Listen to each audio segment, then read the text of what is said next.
Tyreek Hill to KC. The Chiefs are bringing Tyreek Hill home. Oh my gosh, everybody's so excited. The Chiefs shouldn't go near Tyreek Hill. KC should not even look in Tyreek Hill's direction. This is not going to end well. Anybody that thinks this is the solution to remedy the Rashi Rice news, for those that don't know, Rashi Rice is now back in the news. We've talked about this for a while. There's a lot going on here. He could be suspended. He might be out of the league. He might not miss a game. We don't know what the Rashi Rice situation is going to unfold and how it's going to all work out and shake out. But the new recent, talking about this situation, even though we broke it weeks ago, Rashi Rice in a domestic situation, potentially going to maybe face some league discipline, we'll see, is making people think that this is the answer. Tyreek Hill. Tyreek Hill revealed on a stream last night that he's going to require another knee surgery. He's not going to be ready. Even if he rushed back, he'd get injured. Even if he doesn't rush back, misses week 1, comes back at some point, he's going to get injured. He's a 32-year-old by the time the season starts. In fact, he turns 32 on March 1, coming up here in less than half a month. He will be 32 years of age, dislocated his knee, tore his ACL, LCL, meniscus in a dislocated knee, gruesome injury, needs another repair on his LCL, and quick twitch wide receivers like Tyreek Hill operate via their hamstrings. Hamstring injuries are notorious for 30, 31, 32-year-old speedy, elite speed wide receivers. And guess what comes with an ACL recovery? A lot of hamstring injury risk. This guy is not going to ever return to form on any level. Mahomes coming back from an ACL tear. This is wild to me that Tyreek Hill is gaining this much momentum in the fantasy football space and this much desire from fans as if this is a solution of any kind. The Fantasy Football Show, Tyreek Hill rehashing a little more of the Rashi Rice situation. The Wide Receiver Show, it begins right now. File on in. Live from the FantasyFootballShow.com studios. It's the Fantasy Football Show. Live! Monday through Friday, 8 p.m. Eastern. Smitty is also live whenever news breaks. You're watching the Wide Receiver Show. Ladies and gentlemen, welcome to another edition of a Wide Receiver Show here on the Fantasy Football Show. And I love the fact that people think that this is a solution of any kind. Tyreek Hill, are we out of our minds? The guy completely dislocated his leg. His knee was dislocated, ACL, LCL, meniscus. In a further future, LCL repair is required. And he even said from his own mouth, all the doctors he's seen said he'll never be the same, but he's going to prove them wrong. This is not a good situation. Piggybacking off of the news we already talked about earlier, we have a whole dedicated live stream on it. Rashi Rice is now in a pickle because TMZ, this is a late report. We reported this a month ago. TMZ reported that Rashi Rice, accused of violent abusive behavior, is in a lawsuit was just filed against him from the mother of his 2 children. And that situation has been brewing for well over a month. And the real big news came from the response of his counsel to the representation of the accusing party, his baby's mama.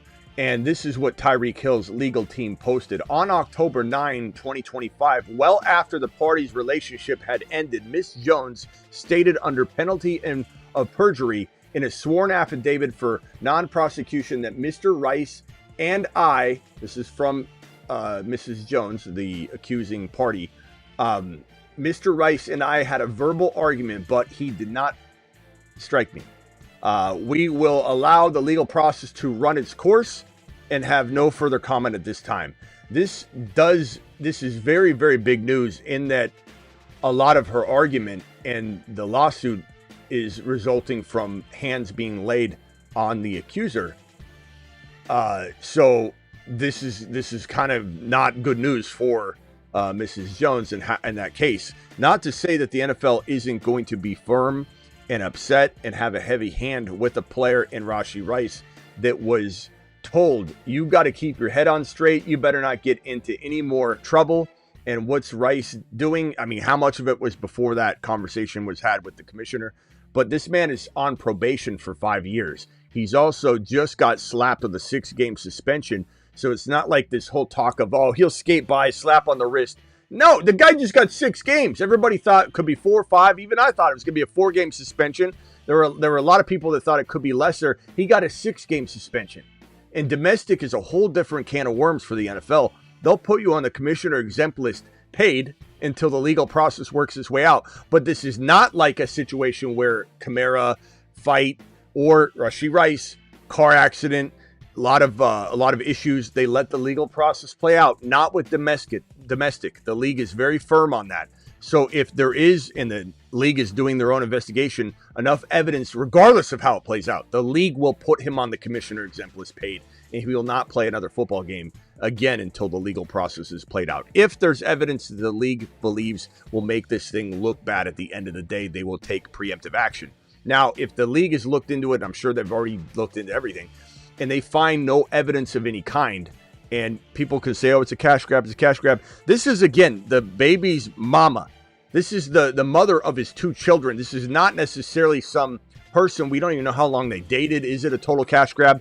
This is somebody that has child support filings and everything with this man. So this is not some weird, estranged relationship that never was. So there's more to this. And if anybody thinks that in the 2 years that this situation has been going on, that there isn't some truth somewhere to something that he did that may have, from the time that he was put on probation and the league handed down their discipline, if anybody thinks that Rashi Rice didn't do anything from that moment until, I don't know, it's a hard pill to swallow, especially when he's ruined the trust that we would have for him based on his cowardly act of getting in an accident going 119 miles an hour on the freeway, injuring a mom and child, and like a coward walked off the freeway with his entourage when they had 4, 5, 6 able-bodied individuals that could have went in and helped the scene that they created. But instead, they all fled like cowards, ran up the freeway, and ran away. So forgive me if I'm not such a, well, I'm just going to wait and see before I cast judgment on this guy in public opinion, when he's done nothing to earn any sort of like, let's wait and see how this plays out before we cast any sort of judgment. Now, thank God we live in a country where you are truly, by the letter of the law, innocent till proven guilty. That part is amazing, always will be amazing, 100% support that. But in terms of him being in his employ, in terms of his job not overreacting, in terms of none of that applies. He's already ruined the trust factor there, and the league can do whatever the hell it wants. And just like any of you or anybody, if there's a situation and you've already been put on probation, the league suspended you 6 games for your behavior, and they said don't do anything else, and you pop up in this, and the league does find some sort of tangible evidence, guess what happens? He's cooked. Now, we don't know how it's going to play out. If there is zero evidence, and there's 2 sides to every story, let me give you an example. I'm fighting both sides here just to give you the example. If let's say baby's mama and him are fighting, and baby's mama goes blah, blah, blah, and slams the door and locks herself out and goes, wait a minute, let me in, I'm locked out. And he goes, you locked yourself out. Like, I'm gonna go play PlayStation. Like, and this is part of the thing. She says he locked her and the kid or kids out in like freezing weather, made them stay outside, locked the doors, kept her outside in the cold and all that. There's all kinds of abusive reports. And then there's other things, laying hands, all that.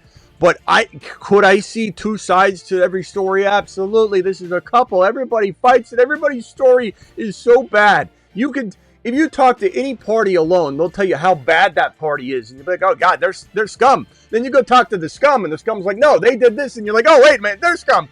Every side of the story is going to have different elements that are going to make the other party look bad. And everyone's story will be exaggerated. Everyone's story will be different. But what do we have in front of us? This man running like a coward off the freeway with his entourage, instead of helping the innocent mom and child that they put in a multi-car 119 mile an hour freeway accident drag racing, didn't even check on the woman.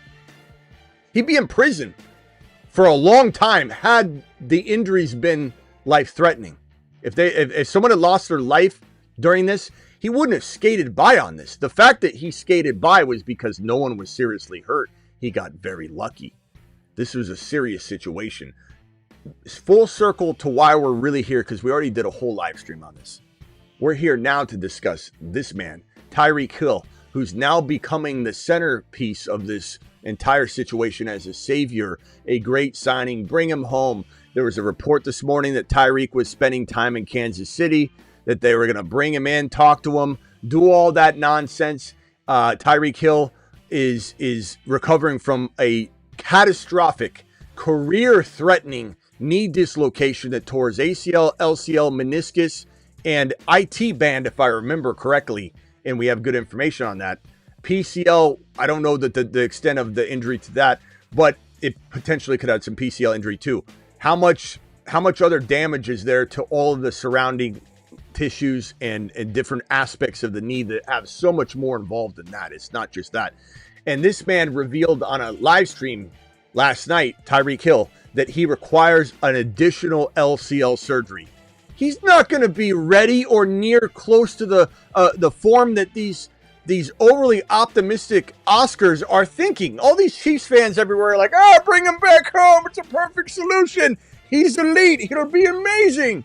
Tyreek Hill isn't going to be even a shell of himself in week 1 if he can even get on the field. He turns 32. Hamstring injuries accompany 32-year-old quick twitch, speedy wide receivers. Think Deshaun Jackson. Remember Deshaun Jackson came back at like 31, tore down the field on a bomb, outrunning everybody, and we're like, he's still like literally the fastest player in the league. And then on a Wednesday, randomly, this is during the week, Deshaun Jackson catches a touchdown, and everyone's excited, right?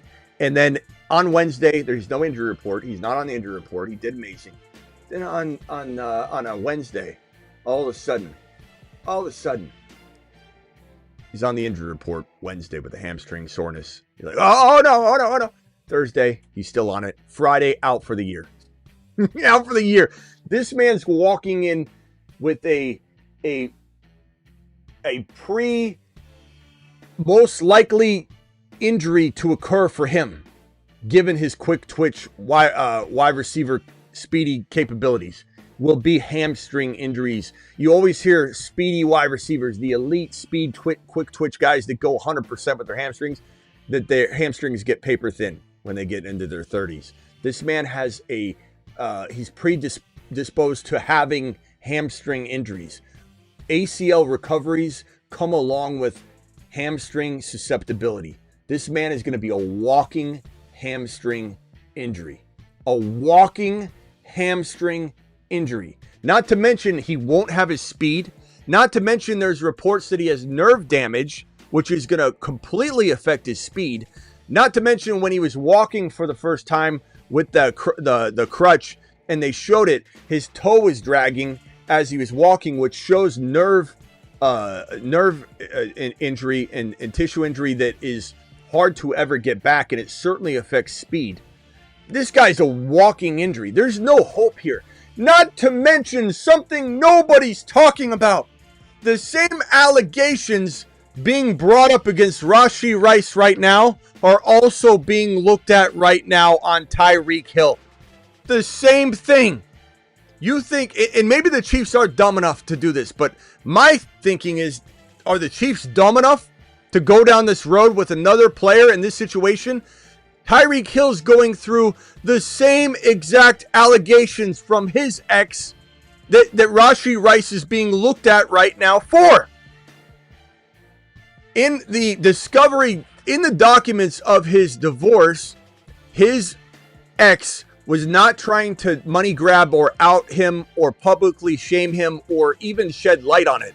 But in the divorce documents, there was 8 listed different occasions, 7 to 8 different occasions of domestic situation abuse that were in the documents. And this is all reportedly. And now he's being looked at for that. And again, as I've mentioned before, whenever there's domestic abuse or any sort of domestic thing brought up, the DA, the district attorney, gets involved and examines the evidence, and it has no relation to the desire of the victim, the alleged victim, or the accuser. So in the case of Tyreek Hill, in that no one was pursuing anything, but in looking at the documents, it gets reported to the police. The DA looks at it. The DA will investigate it, or it'll be investigated to a level that it then goes to the DA. And if there's evidence to support that domestic situations occurred, then the DA looks into it and looks to prosecute it, sees if they need to prosecute it. This doesn't have to do with his ex anymore. It's out of Tyreek Hill and Tyreek Hill's ex's hands. There's no, I don't want to press charges. It's not that way with domestic. So Rice and Hill are in the same allegation time frame and unveiling and situation and risk for the team. 32 years of age for Tyreek Hill, knee dislocation, ACL, LCL, meniscus, IT band, additional LCL surgery, and from his own mouth, his doctors have said you'll never be the same. He admitted that. He said, I've talked to multiple doctors. They all say I'm never going to be the same, but I'm busting my butt in rehab. I needed another LCL surgery. This guy's not doing anything. And if the Chiefs are smart, and I don't know that they're going to be, they wouldn't bring in a guy with the same allegations on top of all of that. So that's the news right now. That's what's cooking. There's more stuff to go over. Patrick Mahomes restructured his contract. I told everyone literally this past week and early this week that the next thing you can expect out of KC was Mahomes restructuring his contract. Boom, what's happened? We've called a lot of the offseason to a T so far. This one's wild. Seattle has begun the process of selling their franchise.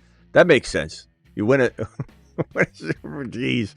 There's also talk about the Bears moving to what was it? Idaho? What is that about? This right here, oh man, this is what makes me think the Cardinals are just going to be awful this season. I've got some hope that maybe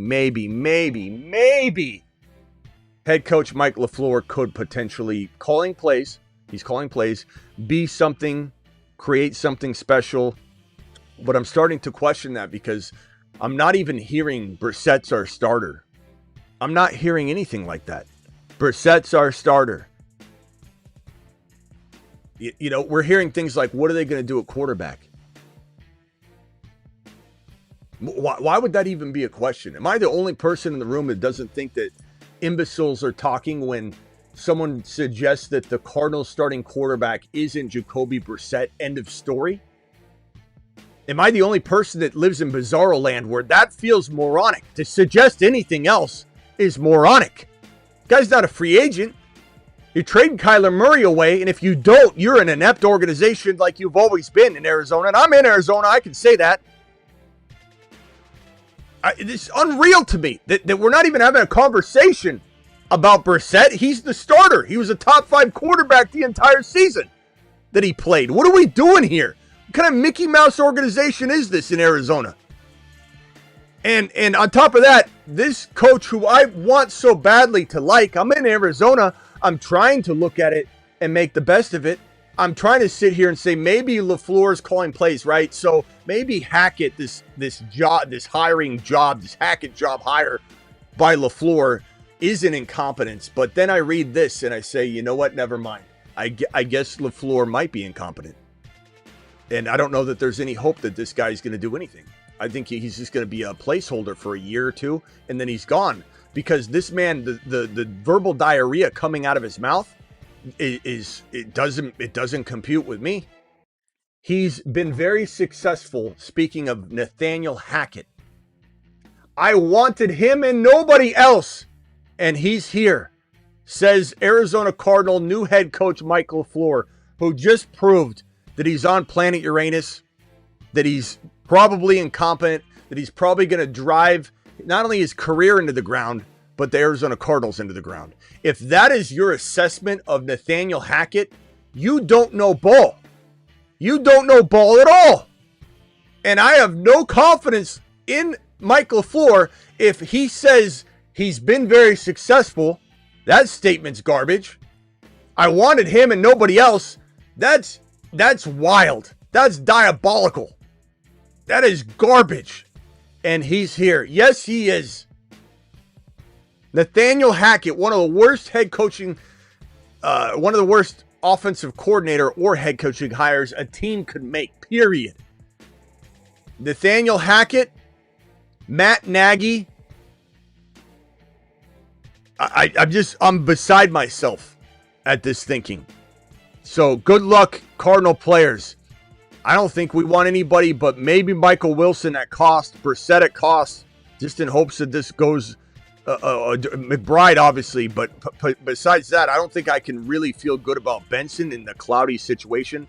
MHJ, I don't think I could touch MHJ in this, what feels like a volatile environment. Michael Wilson at cost, Brissett, and then McBride. But McBride's even hard to invest in because with these guys in charge and Brissett costing a 9 to 12 overall pick, I don't know that I'm drafting McBride at all. I like McBride. I love McBride. He's a beast. He's a monster. But a recidivism is in store over in Arizona at the tight end position if this is the kind of imbecile talk we're hearing and seeing and executing.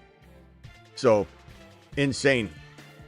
That is all of the news and notes right now. Guys, feel free to dial in. The phone lines will be open, and I'll be answering and taking your calls. So, dial. Call into the show. Call into the show.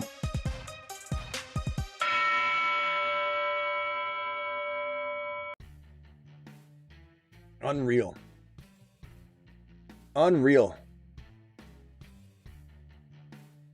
So, I feel like we're playing 3D chess and everybody else is playing like negative degree checkers as we talk about all this, because we're before everybody on all this Rashi Rice stuff, but this is the only place you need to come for news. And even if you're kind of like, I take the off season a little slower, Smitty, just show up at 8 p.m. It's a news show. Every 8 p.m. Eastern, Monday through Friday show is a news show. Show up for the first 10 minutes. Get everything you need there, and you'll stay completely updated all year. That's all you got to do is get a 10-minute dose every day.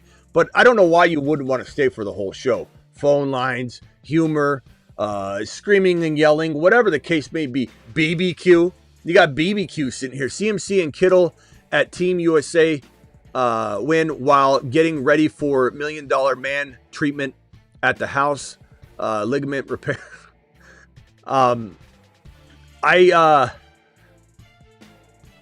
CMC was marvelous last year. I admit that was one thing your boy got completely wrong, and I admit that, and I've taken my lap for it. I'll admit it all the time. I cannot get on board Christian McCaffrey 2026. I just can't do it. The volume's massive. His drop off and efficiency running the ball was completely. It was they put a mask on it in terms of the receiving production and how that made McCaffrey's numbers spike, and he was unbelievable from a production standpoint. But you're masking everything. McCaffrey dropped off entirely. George Kittle going to the overseas ligament repair shop overseas in Germany, I don't think it's going to help Kittle. I don't think you can. It's one thing to get injections and get treatments that are, experimental Germany-based treatments to help strengthen intact ligaments and muscles and tissue. But this man had a torn Achilles tendon, and his aggressive play and the way he, plants and strikes his feet on the ground. Also with Achilles injuries, your 2 feet, if these are your 2 feet, your Achilles wear down in very similar fashion. So if one blew out, the other one, you're often accompanied by a second Achilles tear, unless you're an average Joe and you tore it and you're not really putting torque on that thing like an NFL player. But when you tear that Achilles, there is a risk that the other one's worn down, and eventually you're going to compensate because you're worried about this when you're not planting quite as hard. So you're putting even more stress on the still lingering bad Achilles, and then you rupture that one. Like, I would say Kittle is probably very, very likely to tear the other Achilles if he rushes back on any level. If Kittle returns for anything close to the first month of football, he's going to be such a risk for an Achilles tear. And I do like Tungus a lot. I think Tungus is fantastic to add and cuff, and we'll see how his health is and everything. But I love Tungus. Dial in. Call into the show. Call into. Travis, you're live. Hey, how's it going? Yeah, on the Cardinals, like, I don't know why they wouldn't go with Brissett, like you've talked about, and then, you know, use one of your, I don't know, 4th or 5th or 6th round picks or something. Take a young guy, see if you can develop him, you know, because you got 2 or 3 years to do that if Brissett plays well. And, you know, and if Brissett fails, then you're just going to go to the bottom of the league anyways and be able to draft a quarterback in the next year.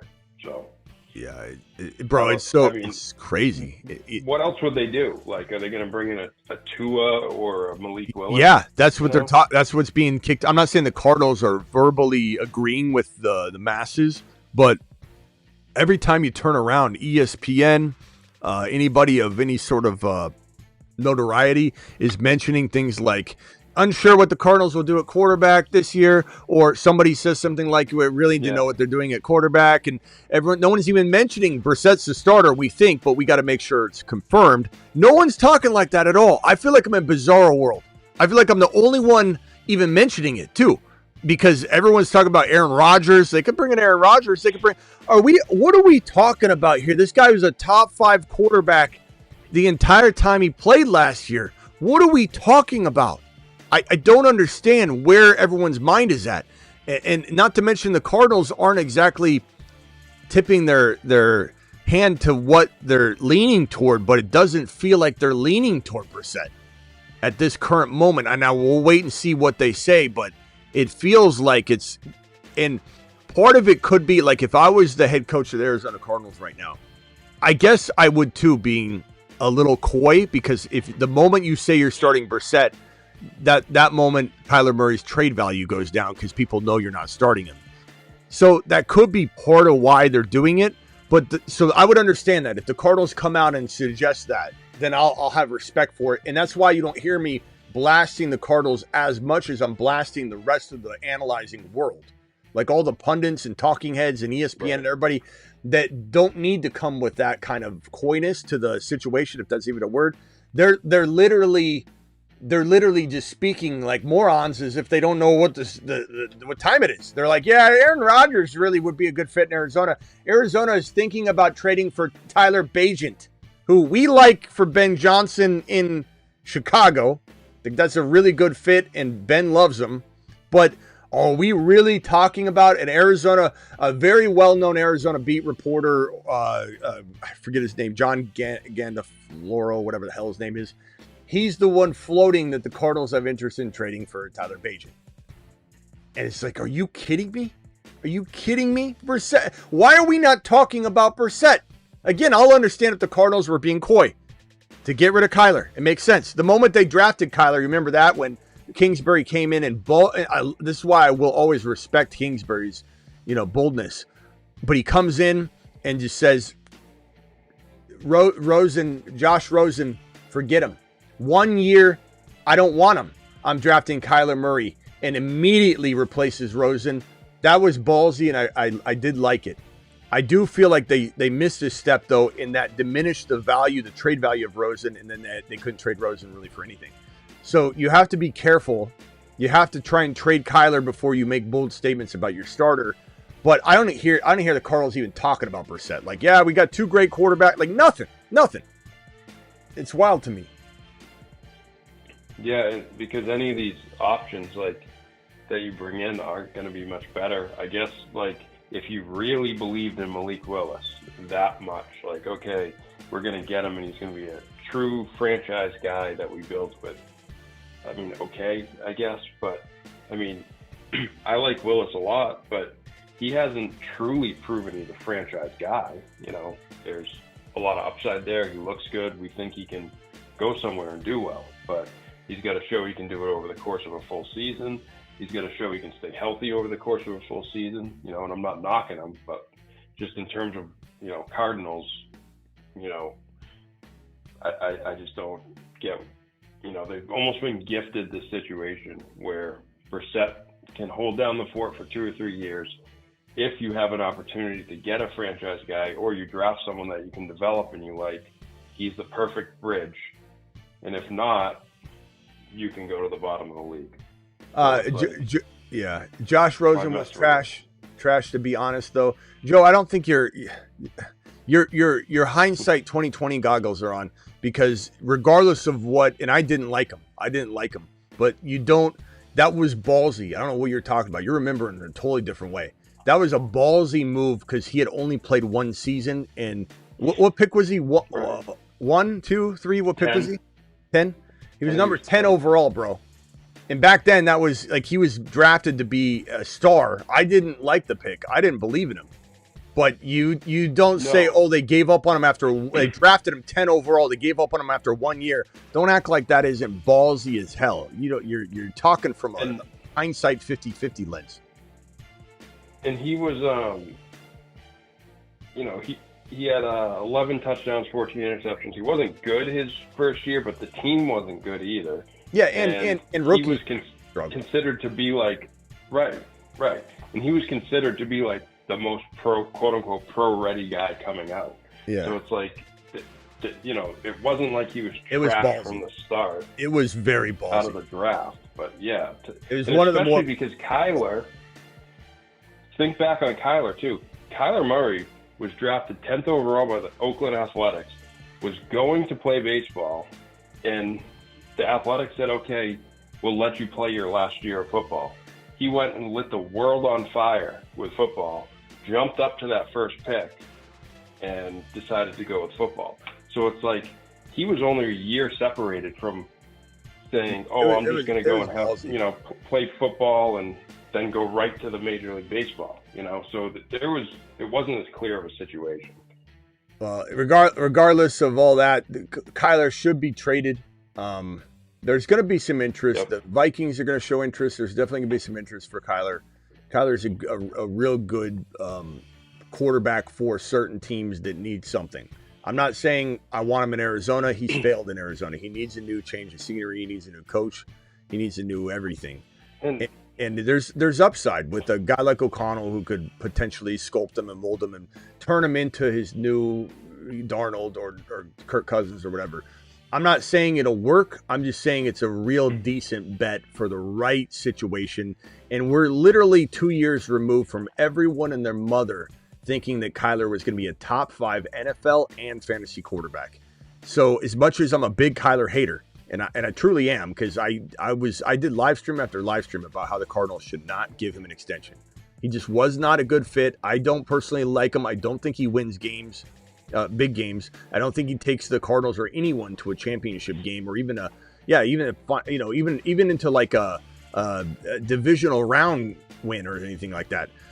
But I do think that there are teams that need a quarterback because everyone's trying to compete, and because the Cardinals have Brissett, because the Cardinals can do other things, because they need to move on, and because Kyler's kind of damaged goods in Arizona, and he needs to get out of his own head and get a new change of scenery to even be good, it's the right move. But a team that acquires him has at least a shot at him being, something significant to them.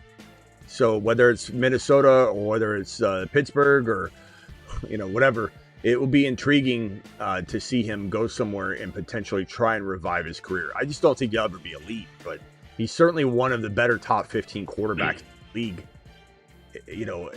15 to 18, something like that. I mean, there really aren't quarterbacks that have his rushing ability. He's got a good arm. It's just he can't see over the line, and he has to throw outside the pocket, which you just need the right coach to help support that kind of style of play. And Kyler Murray's strange because you can't really just run him in any offense. You have to build the offense around him because he cannot sit in the pocket and see over the offense. Right. Just to close the book on the whole Kyler Josh Rosen thing, just as a correction, I don't know who said it, but someone said Josh Rosen was short and undersized. He was 6'4", 220. He was like a prototypical build. I don't know what quarterback. So they're saying. But yeah, I mean, I think someone will take a flyer on Kyler. Someone will take Tua in the start. You know, I mean, look at how bad the QB landscape is. As long as they're willing to, you know, they're not going to be able to get anything for him. You know, in terms of price wise, maybe a fourth or fifth round pick, maybe.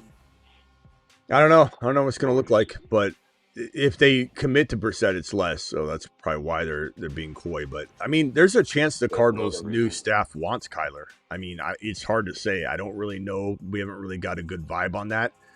I imagine he's gone. The organization has, in my opinion, strayed away. And I believe anyway, we don't have confirmation on any of this, but I believe that when hired, they were told we're going in a different direction than LaFleur. LaFleur, we're going in a different direction than Kyler. You know, if you accept the job, understand that, right? And then they're like, yeah, for sure. I like Brissett anyway, or something like that. Hopefully that's the way it went. As for Tyreek Hill, back on topic, guys, call in if anybody wants to debate the other side of this coin. If you think Tyreek Hill is going to be amazing, I'd love to hear your evidence, which you have none of. But I'd love to hear you call and try. But Tyreek Hill, who's going to require another LCL surgery, who's telling us that multiple doctors have already told him he'll never be the same. Admitting all this on a live stream late night was not a good idea for his contract negotiations. But I think KC going after Tyreek Hill with pending domestic situation that very much mirrors the same kind of situations that Rice is facing is wild. And people forget that Tyreek Hill is facing those similar allegations. And I don't know why that's not talked about at all. It's crazy to me. But Hill, even if he was able to get over, like, that ended up being a nothing burger, what's gonna happen? Like, how is he gonna be good? He dislocated his knee. He wasn't playing up to speed anyway. Like, didn't look like the old Tyreek at that point when he tore his knee anyway. We were all wondering if we would see, maybe it felt like it was going to be the last hurrah. Like, maybe Tyreek, every time you saw him play, you're like, maybe this is the week he'll beat Tyreek again for the last final stretch of this year, and then next year we all walk away. Like, maybe, right? And then he dislocated his knee. But this is a guy that it was weird how he just never got used properly. The same, looks fast out there, running around a baseball diamond, breaking world records, speed records, playing everybody he can in the backyard, racing around, putting injury risk and wear and tear on his body, which is so ridiculously stupid. But, you know, looks quick, confuses everybody, right? It looks speedy, kind of looks quick. Why isn't he involved? What's going on with him?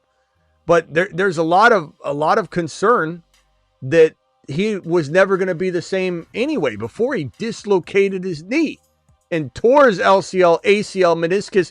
Like, this is going to be a wild recovery, a tough road back that's going to require at least a full year of playing on the leg to even get it remotely close to where you'd want it. And at that point, he'll enter the next season at 33, which gives him almost no shot.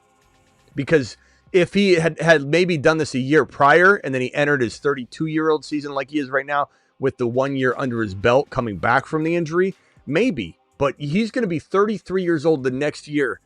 32 is going to be a rough year for him. And if he returns early, hamstring injury galore. And I do predict hamstring injuries we'll hear all about the entire offseason. I'm not going near him. Not to mention, if you look at his ADP right now on Underdog prior to the news today and the buzz about him. So this hasn't been updated yet. So this is including... you know, as if he's not going to KC and all that.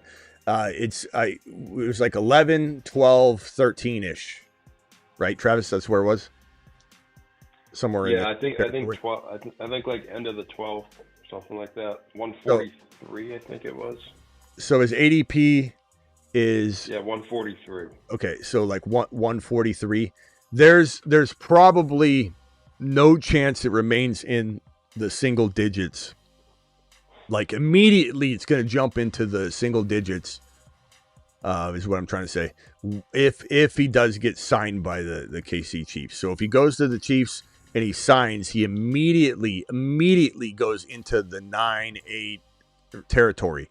And that's where I start to say, okay, I would be okay spending this value if he went to the Chiefs, and that's where he climbed to. The fact that this is where he sits before that, I'm just not in line with ADP whatsoever. So on the move, I'll be off of it again.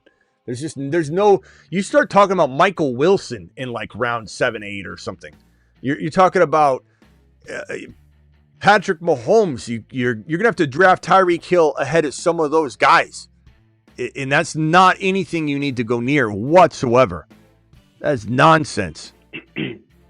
Yeah, in the little board, you can max out at 20 drafts. So out of 20 drafts, I think I took Hill in 2 or 3 when I would get him at that like 12, 13, 14 range, just in case he did sign. But now that I know there's another surgery coming and, nerve damage like that and everything that he's talking about now, I'm not touching him. Yeah. I don't want that now. Because before it was like, oh, okay, if he signs in the right place and he's healthy and ready to go, great. But now it's a complication, so just I don't want anything to do with it. Yeah, he's a total avoid. Anybody wants to call in and talk pro Tyreek, I'm here for you. I'd love to hear it.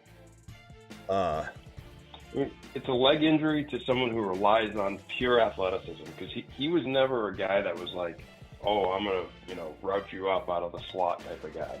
He was, I'm going to burn you down the field and use my athleticism to get open. I mean, let me know what we're talking about. If you're saying this to me that I don't know Shiat, call in. Let me know. Let me know where I'm wrong. I'd love to hear it, but I doubt you do. Let me put Husseini in here. Husseini, you're live. Go ahead, young man. Hey, Smitty. Man, today is all Chiefs stuff. Unfortunately, it's all bad things. I wish it was good things. But about Tyreek, hey, real quickly. BBQ, you still there? Did I give BBQ a standing ovation for a very much for your super chat? I don't know if I gave him a standing ovation. I don't know if I did. Thank you, BBQ, for the $10 hauler. You're the man, the myth, the legend. Okay, go ahead, Husseini. I'm sorry. All right, good. About Tyreek, I agree with you. I think first of all, I don't even think he's gonna be ready to play even week 2, 3, 4, 5. His injury is so crazy that regardless of where he lands, I don't think his services will be of any use physically, because I don't even think he's gonna be ready to go until maybe, if best case, my guess would be week 8, week 10, week 12, something like that, is when he's 100% ready to go. Yes, I'm back to, whatever. But his knee went like this. Yeah, man. It just I was having a debate with my friend earlier. He's also a Chiefs fan, and he was all for Tyreek, and he's just oh yeah, screw Rice because of all his allegations. We want Tyreek back. He's gonna win a Super Bowl. I'm like, dude, you're thinking of Tyreek you're daydreaming from 7 years ago. You can't. He's facing the same. Yeah, he's facing the same allegations. So exactly, I was about to say. But he's also facing allegations. Yeah, and he's facing. Yeah, I don't know. He's a total non-factor. This is whatever team goes after Tyreek Hill is wasting their time and money. Exactly. Go after a Mike Evans. Go after, and even he has risk, but at least he's comes with a little bit more upside.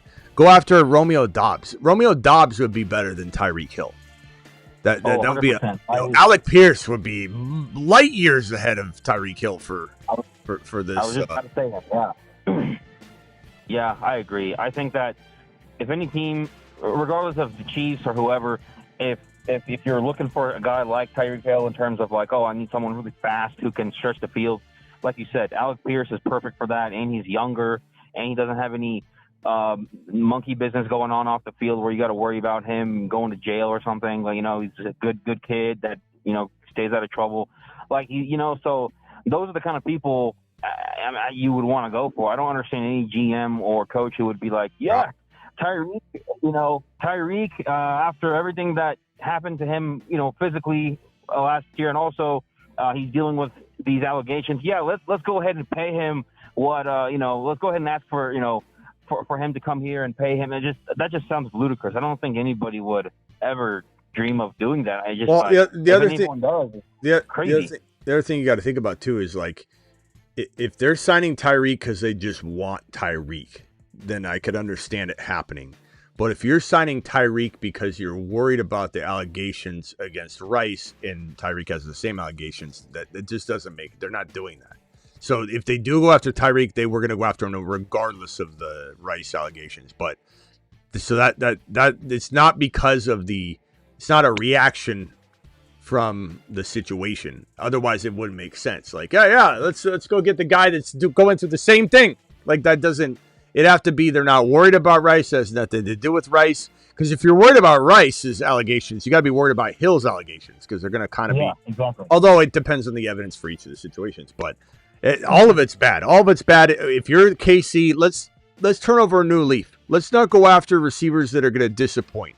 The Chiefs are awful about wide receivers, from Kadarius Toney to Ross to every single one of them. Even losing Tyreek and not paying him a little bit more money to keep him, like, it was all been a disaster. Dobbs, Alec Pierce, or Mike Evans if you want to do the 1-year thing, but Pierce would be unbelievable. Dobbs would be really ideal. I think Dobbs in KC makes a ton of sense.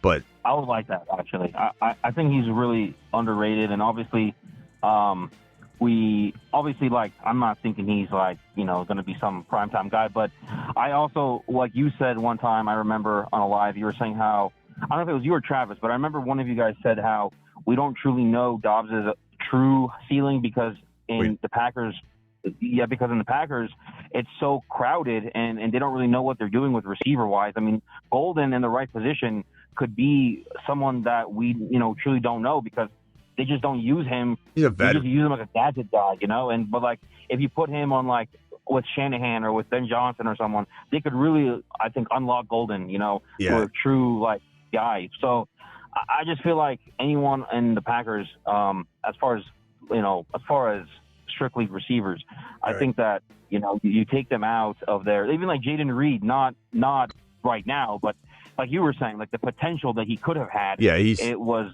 crazy. So been overcooked over there. They decided they didn't flip the pancake. They don't know what they're doing. There's no.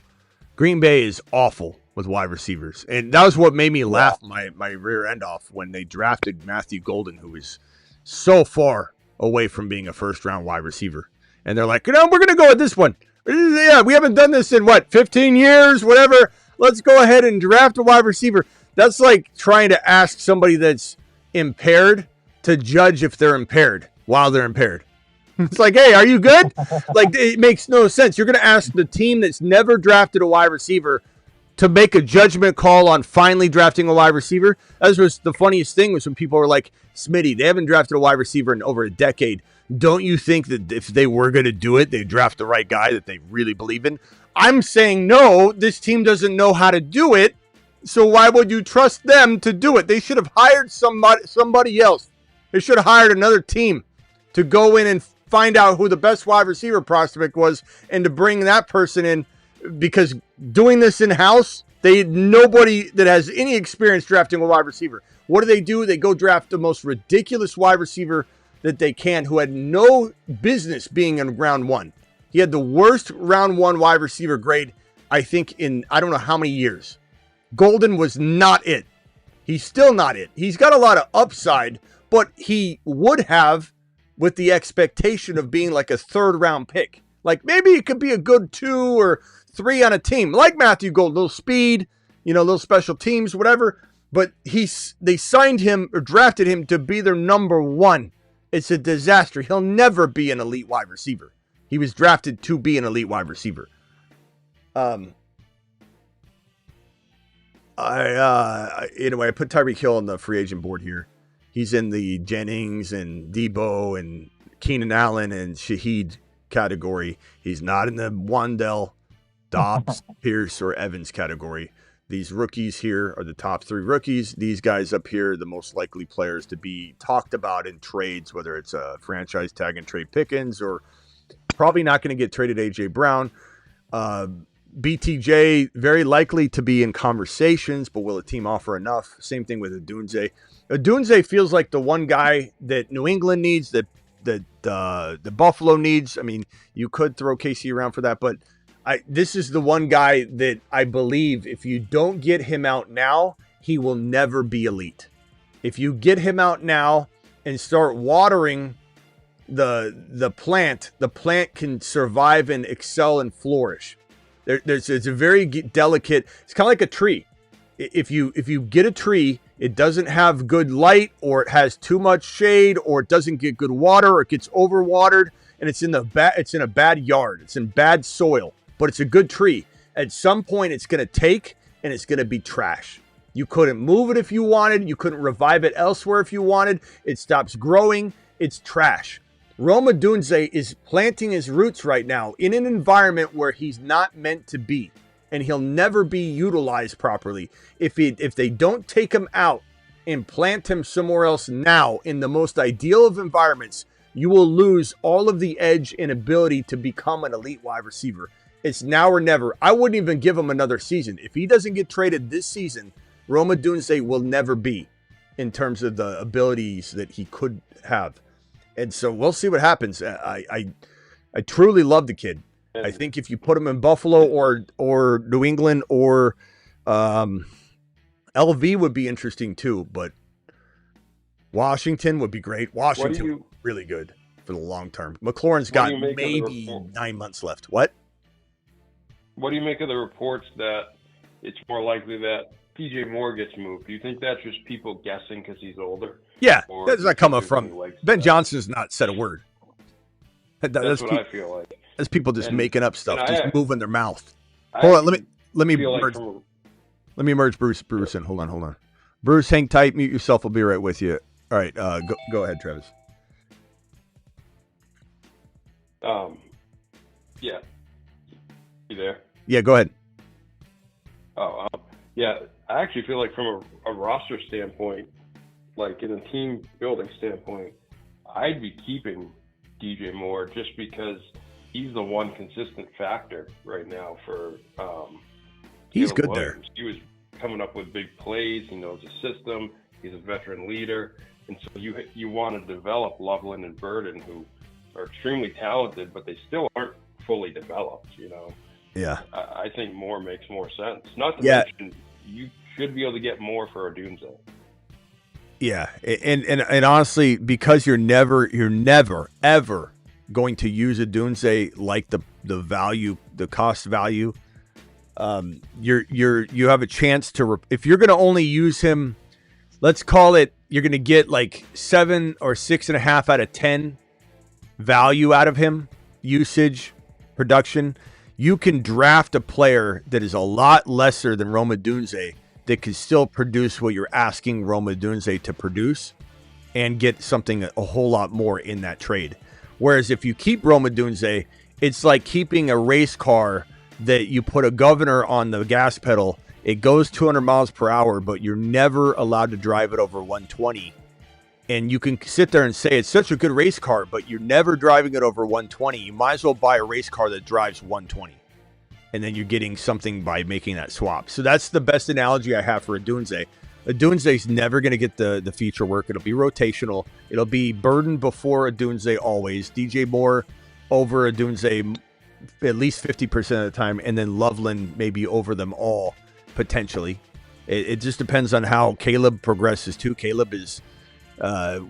his consistency is very, very, low. So we'll see if he can establish himself. Maybe he gets better, maybe he doesn't. But until he does, he's not getting the ball to enough people to consistently say it's going to be Rome and Loveland every game. Like, we're not getting that out of Caleb. Caleb's been one of the more inconsistent quarterbacks in the league. So it's been rotational. So you got to get rid of Odunze while you can, because you can replace the production. Pickens will be hard to get in trades for those of you saying Pickens. Why is nobody talking about Pickens? Because he's going to get tagged, and they have to tag and trade him. But he certainly, I mean, what do you mean? No, why is nobody talking about Pickens? I just showed him. We talk about him all the time. I just put him on I just mentioned, he's the number one. He's number one on my mother freaking board, bro. He's sitting right in front of your face. This is the number one wide receiver to acquire, but it's complicated because there's zero chance they want to trade him right now.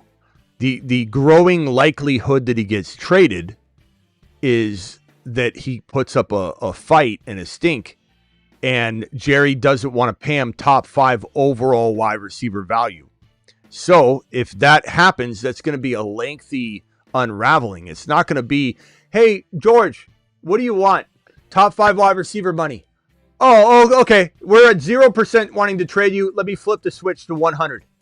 It doesn't work like that. It's a gradual, slow, grueling unraveling. And unfortunately, all of free agency, which is approaching very soon, is all going to pass by the Dallas Cowboys as they're unraveling the situation. So then the draft comes. Is it unraveled yet? Is the fracture big enough that Pickens forces the Cowboys to trade him on the tag?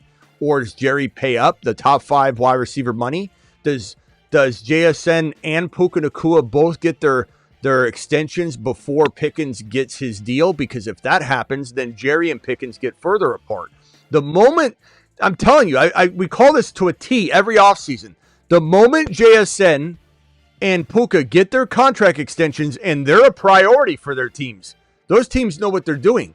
They happen to be 2 of the best teams in football, and there happen to be 2 of the best run teams in football. They run as an organization very well. And these 2 teams, Seattle and LAR, the Rams, know what they're doing, and they're going to make Puka and JSN priorities and sign them very quickly to extensions. Then Pickens, the cost goes up drastically. And guess who's going to sit there twiddling their thumbs and going, oh, I guess I missed out again. Now I got to pay more? That's going to be Jerry. So unfortunately, the trade opportunities, once Jerry figures this out and free agency passes and the NFL passes, the NFL draft passes, now teams have already filled all their voids. Teams that needed a wide receiver said, we can't wait around for this unraveling. We're going to draft, Boston, the rookie wide receiver. We're going to draft Casey Concepcion. We're going to bring in Alec Pierce or Mike Evans or Dobbs or Wandell or Tyreek or Jennings. And now these teams that had vacancies have committed all their money. They don't have the ability to do these trades anymore. And so George Pickens getting traded later after the NFL draft, the likelihood of it goes down. We need the unraveling to happen very quickly before the NFL draft, before teams fill all their vacancies.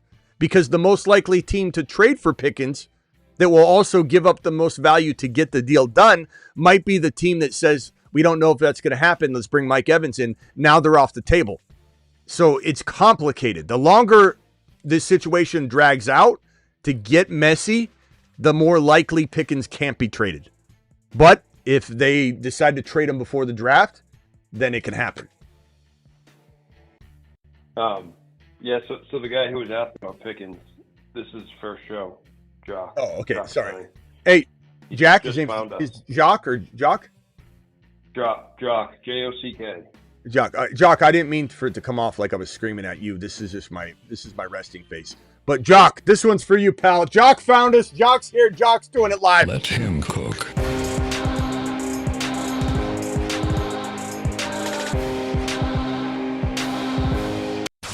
To the moon. Jock to the moon. Stock on the rise. The stock is up on Jock. Jock, appreciate you. All right, Travis, final thoughts here, and then over to Bruce. Let me go to Bruce first. Bruce, final thoughts, because we're going to be back at midnight. It's a good show, Smitty. I have a pro Tyreek Hill stance though for you, and I don't know, and you're probably going to get mad.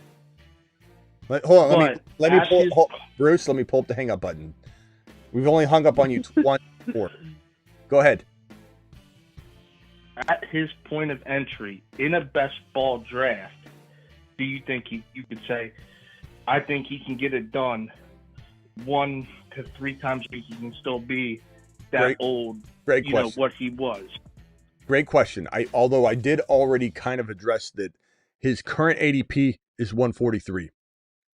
And that's where I kind of say, you know what, I'm in on that if he goes to KC for maybe the late part of the season. But the problem is this is where it is now. So once he signs with KC, or if he does, he climbs up into the single-digit rounds, and then I show up to the party going, okay, I'm ready to draft my guest, guys, at 11th round. Oh, wait, his ADP moved. His ADP moved on me. I'm out again. So I'm not in line with the ADP now, so I'm not going to be in line with it when it moves.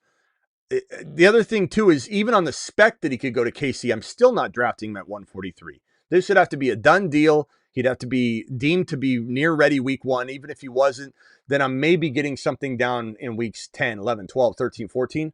And in best ball only, Bruce, do I condone this behavior. If you wanted to take a little stab at like 10, 9 ADP, 9th round, I'm not gonna tell you to take a lap on it. I just wouldn't partake. But only do it in best ball, where you don't have to decide when to start a player. They're started for you based on optimal scoring each and every week. If you've got to decide when to plug Tyreek Hill in, it's a waste of a pick. Don't go near him in yearly leagues. Unless he stayed in the late double-digit rounds, where you could pick him up almost as waiver wire rotational fodder. Like if you're picking up a 13, 12 value, that's easily a player you could cut before week 1 starts. You know, I've drafted guys in the 13th, 12th round that I cut them before week 1 and pick up somebody else. That's fine. But if we're talking about single-digit rounds because he's in KC, you better not go near that in yearly league. Underdog, it's understandable to let me give you an example. You could get Pacheco in the 18th, 19th, or 20th round. I don't know what's in store for Pacheco. But instead of grabbing, let's say, a running back in round 11, you just grab Tyreek Hill instead of whatever running back round 11 would be. I'm just throwing a guy out there. I don't know that his ADP is round 11, but let's just say it's Kamara. Sure, Kamara or Vidal, or potentially a Gainwell or something. And so instead of taking that player in the 11th round, 10th round, you take Tyreek Hill, and then you get Pacheco in the last round, and you're just kind of swapping that. Like Smitty would take Tyreek in a best ball in round 18, and then he'd take Gainwell in round 11 or 10. But if you give me Pacheco and Hill, it's kind of the same thing. So there's ways to justify it in best ball when you're really not counting on every player every week. But that's it, bro. That's it. I was very pro Tyreek Hill, but only in best ball, if that makes sense. I was very much like, wait, he still can be that guy, but I can only count on him in best ball. New Age Outlaw, gifted membership over on Rumble. Yeah. And in this comment, Mikey, while this is a nice comment, I do really appreciate what you mean by this. Since I'm actually surprised Smitty hasn't blown up. This is better than 90% of the slop out there, especially the network mainstream trash. 90% is a little offensive. I would expect 99 or higher. But anyway, Mikey, I do appreciate the comment. The other thing I'll say, though, is that we have blown up. You know, like just because we only have, 100, 200 people in a live stream during the off season, that's really anybody. During the season, we're at 700 to 1,000 live viewers at any one moment during any stream we do. So we've grown pretty well. We're at about 38,000. I do expect us to hit a trigger point where this thing explodes. I do. I really believe in what we're doing, and I believe we're the most entertaining show you can find. I know I'm biased, but a lot of these people deliver this really mundane, boring stuff, and I don't think we do that. So I love what we're doing. I don't think we're not blowing up. I just think, is anybody surprised we don't have more subscribers? Yeah, but you got to understand, some of these people that have like 200K, 400K, 300K, 100K, they're also getting a lot of subscribers that don't really watch the channel. This is, I built this thing properly from the ground up. A lot of people will do shorts, a lot of shorts. I do a fair amount of shorts, but not a lot. But short followers don't even return to your channel. They're just scrolling. You have some sort of NFL clip that you're not even really, you don't have the rights to. You put it up and it gets 100,000 views, and then they get like 2,000 short followers, and then those people don't ever show up to their live streams, and they're not really followers. So honestly, the number, I wouldn't even look at a channel. I mean, we're a verified channel. I have a check mark on YouTube. You don't even get that unless you're at 100K. So we're a legit, respected channel, and we have more live viewers than any 200, 300K channel, when we're live. So yeah, the sub number I would never focus on that on blowing up, because this is legitimate number. But appreciate you, Mikey, and let's get those numbers pumped up. 90%, those are rookie numbers in this racket, my boy. All right, I got to go. Husseini, final thoughts? Thank you, Bruce. Appreciate you. Good question. Husseini, final thoughts? Thank you. No, just one thing is earlier I was asking about Worthy ADP, and you said at his ADP it wouldn't be a bad idea, sometimes to draft him, not all the time. What would that be, his ADP? What, is that fourth round, fifth round? What territory? Second round. Oh, really? Second round? No, wow. I'm kidding. I was about to say, what in the world? Bro got so excited. He got Husseini got so excited. Husseini's like, the Chiefs are gonna crush this year. The Chiefs are going all the way. Smitty likes Worthy in round 2. Worthy's ADP is pro. I love Husseini. It's probably, I'm looking for it. Hold on. It's really far down there. Yeah, it's like 4th, 5th, 6th. I was like, no, hold on. I'm still scrolling. I'm like, what? I'm still looking. Hold on. It's 99 overall.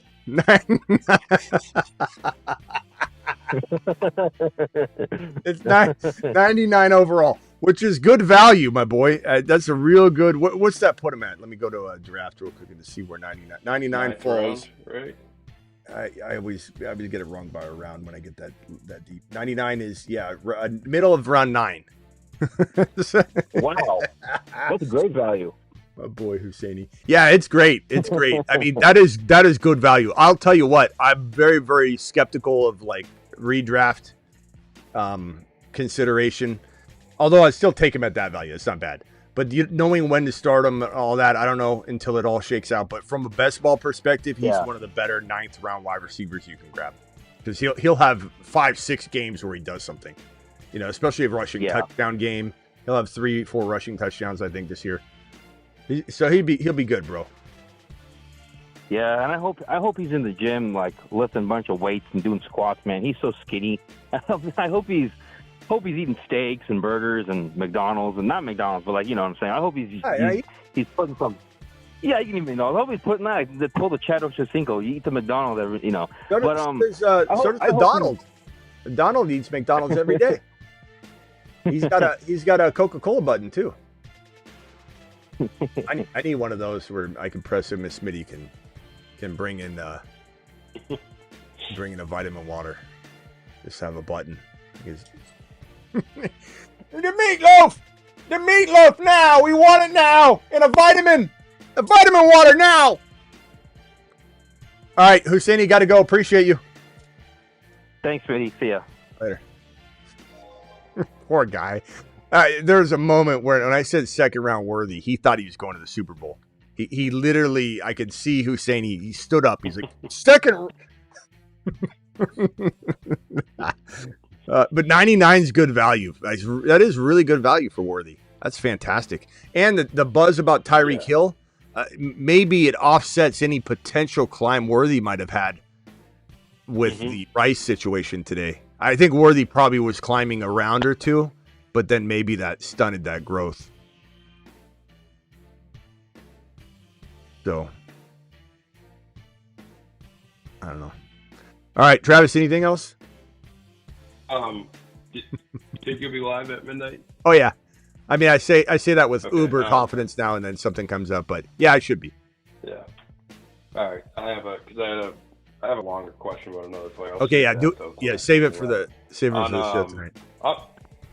On Worthy though, another thing too is it's probably a good idea if you're going to take him in best ball, to draft a decent amount of them now, because if Rice does get suspended and they haven't, or if more bad news comes out before the draft and they haven't drafted anybody, he'll jump a couple rounds just off of that. So Yeah.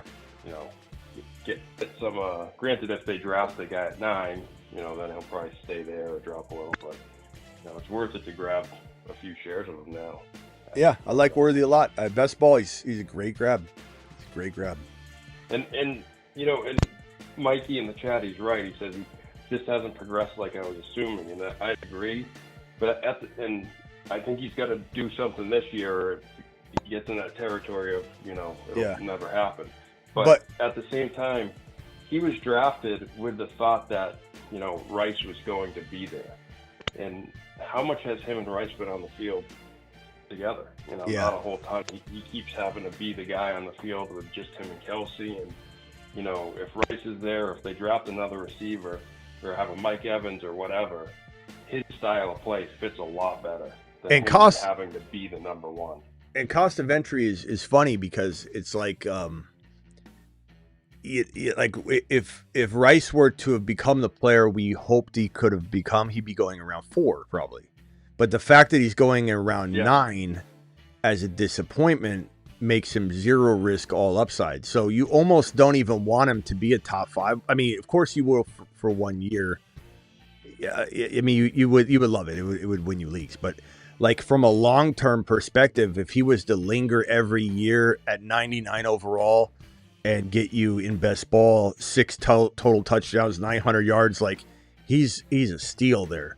Whereas if he climbs back into around 4, you know, he's got to deliver that the next year. And I mean, I just think he's a really good value. He's a really good value. I'd rather pay 9th round value for a little bit disappointing Worthy than have him climb so high and then have to get it right. Because if he gets hurt or something, you're costing your season. He's a great round 9 player.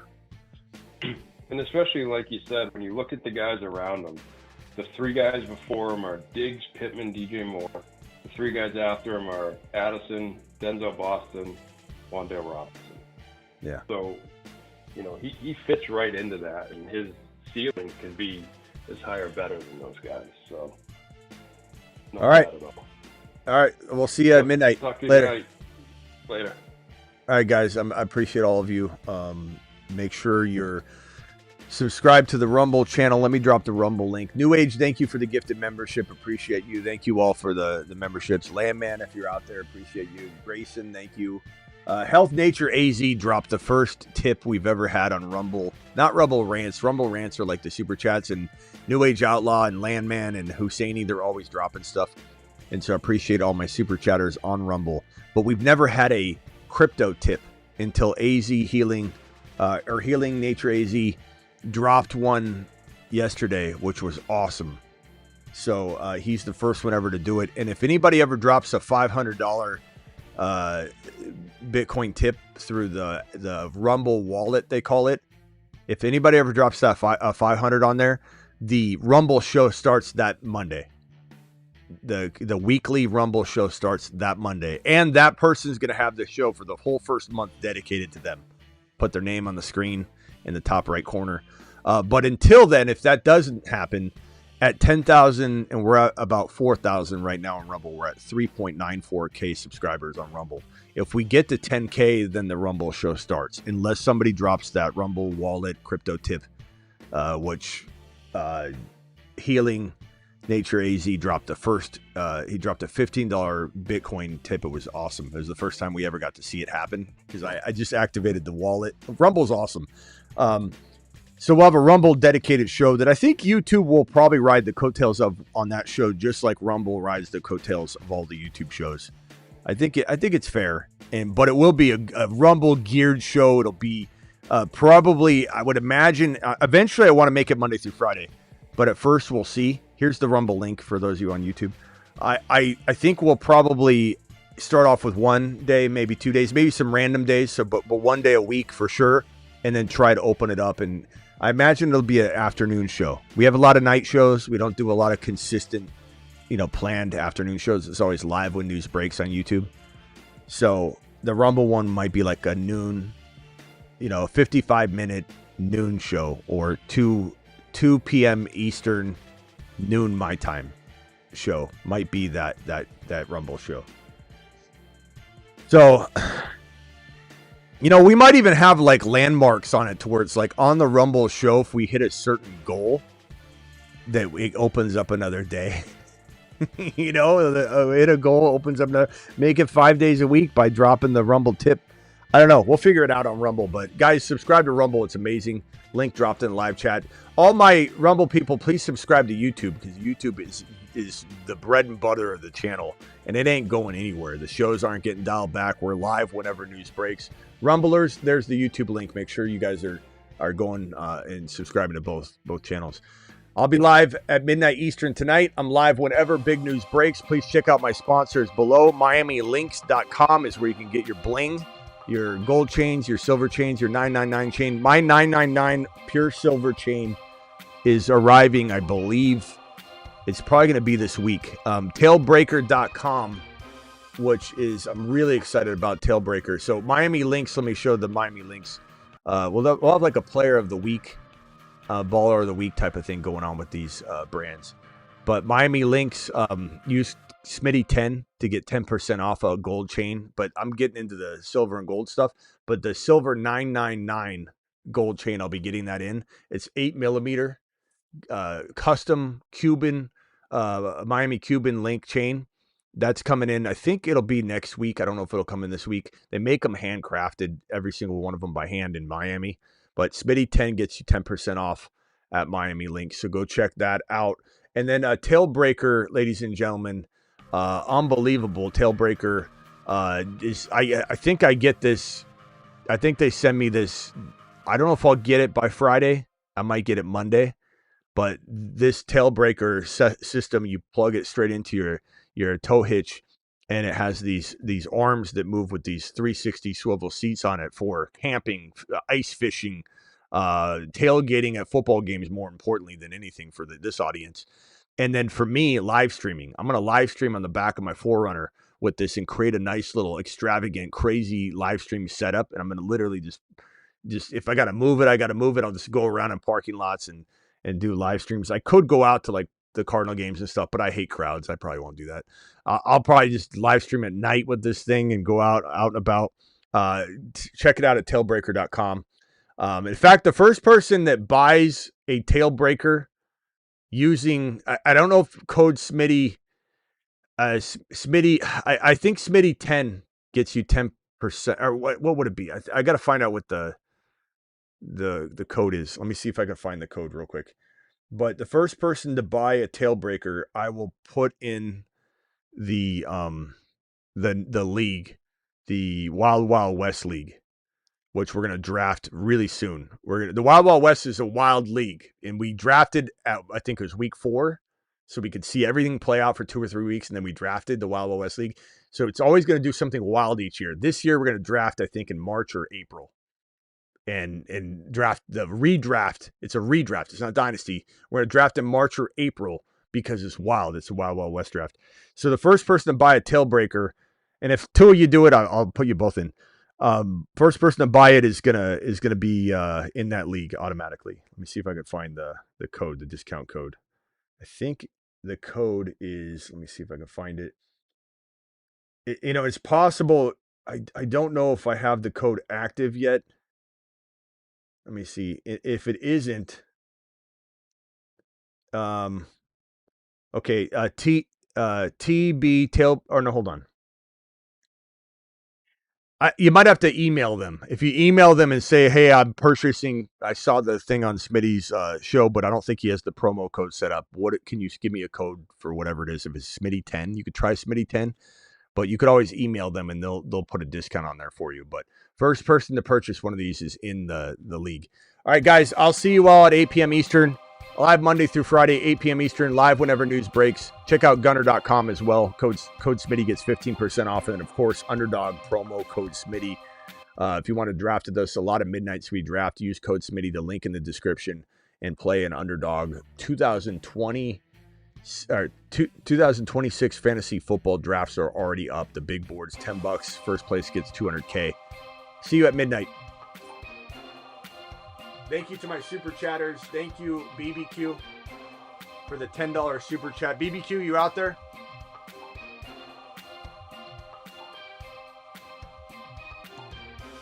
Thank you, New Age. Thank you, moderators. Dose.